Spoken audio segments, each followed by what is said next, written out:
बीजेपीर बड़ रणनीति फेरिले स्मृति। बीजेपीर नुआ टीम रे स्मृति ईरानी प्रत्यावर्तन। भारतीय जनता पार्टीर राष्ट्रीय अध्यक्ष नितिन नवीन तांकर नूतन केंद्रीय टीम घोषणा करिसेंति। ए नुआ कार्यकारिणी रे पूर्वतन केन्द्रमंत्री स्मृति ईरानी को राष्ट्रीय साधारण संपादक भाव गुरुत्वपूर्ण दायित्व दिया जायछि। 2024 लोकसभा निर्वाचन में अमेठी पराजय पर दलर संगठन को फेरिथिबा स्मृति को आगामी उत्तर प्रदेश विधानसभा निर्वाचन पर एक बड़ चेहरा भाव सामना कोणा जायछि। बीजेपी निजर जायंट किलर आख्या पाइथिबा स्मृति ईरानी आक्रमणात्मक प्रचार शैली और राजनैतिक प्रभाव को उत्तर प्रदेश में पुणी थे व्यवहार करने को योजना करिछि। राज्य में गठबंधन और विरोधी आह्वान को सामना करने सह महिला भोटर को आकृष्ट करने दायित्व प्रदान करा जायछि। तेबे हठात उत्तर प्रदेश को कहीं है स्मृति ईरानी प्रत्यावर्तन।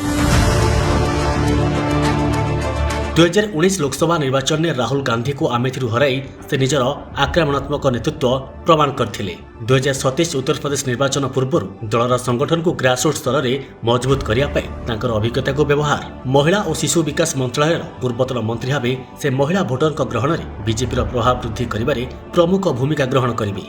बीजेपी महिला मोर्चार पूर्वतन सभापति भाव से बूथ स्तरीय कार्यकर्ता सीधा सड़क संपर्क स्थापन करिबारे दक्ष। विरोधी अभियोगର जवाब देवा एवं गणमाध्यम दलर नीति को दृढ़ भाव रखा से जनाशुना नेत्री। 2024 पराजय सत्वे से आमेठी एवं आखपाख अंचल निजर संपर्क बजाय रखिंट जहाँ बीजेपी लाभदायक हेबो।